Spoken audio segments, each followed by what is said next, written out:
Yuletide Spectres, a Swedish tale. Once upon a time there lived two peasants on a homestead called Vaderas, just as there are two peasants living on it now. In those days the roads were good, and the women were in the habit of riding when they wanted to go to church. One Christmas the two women agreed that they would ride to Christmas night mass, and whichever one of them woke up at the right time was to call the other, for in those days there was no such thing as a watch. It was about midnight when one of the women thought she heard a voice from the window calling, "I'm going to set out now." She got up hurriedly and dressed herself so that she might be able to ride with the other woman, but since there was no time to eat, she took a piece of bread from the table along with her. In those days it was customary to bake the bread in the shape of a cross. It was a piece of this kind that the woman took and put in her pocket, in order to eat it under way. She rode as fast as she could to catch up with her friend, but she could not overtake her. The way led over a stream which flows into Vidostern Lake, and across the stream was a bridge known as the Earth Bridge, and on the bridge stood two witch trolls, busy washing. As the woman came riding across the bridge, one of the witch trolls turned to the other one. "Hurry up and tear her head from her shoulders." "That I cannot do," returned the other, "because she has a bit of bread in the form of a cross in her pocket."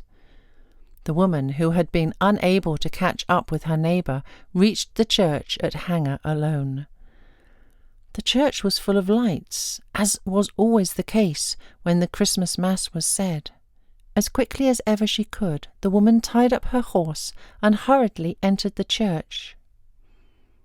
It seemed to her that the church was crowded with people, but all of them were headless, and at the altar stood the priest, in full canonicals, but without a head. In her haste she did not at once see how things were, but sat down in her accustomed place. As she sat down it seemed to her that someone said, "If I had not stood godfather to you when you were christened, I would do away with you as you sit there, and now hurry and make yourself scarce, or it'll be the worse for you." Then she realized that things were not as they should be, and ran out hastily. When she came into the churchyard, it seemed to her as though she was surrounded by a great crowd of people. In those days, people wore broad mantles of unbleached wool, woven at home and white in colour. She was wearing one of these mantles, and the spectres seized it, but she flung it away from her and managed to escape from the churchyard and run to the poorhouse and wake the people there. It is said it was then 1 o'clock at night.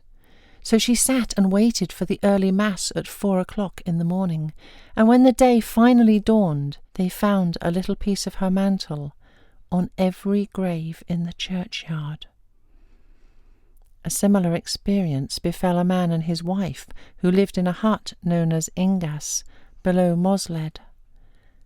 They were no more than an hour ahead of time, but when they reached the church at Hanger, they thought the service had already begun, and wanted to enter at once, but the church was barred and bolted, and the phantom service of the dead was nearing its end. And when the actual Mass began, there was found lying at every place some of the earth from the graves of those who shortly before had been worshipping. The man and his wife thereupon fell grievously ill, because they had disturbed the dead.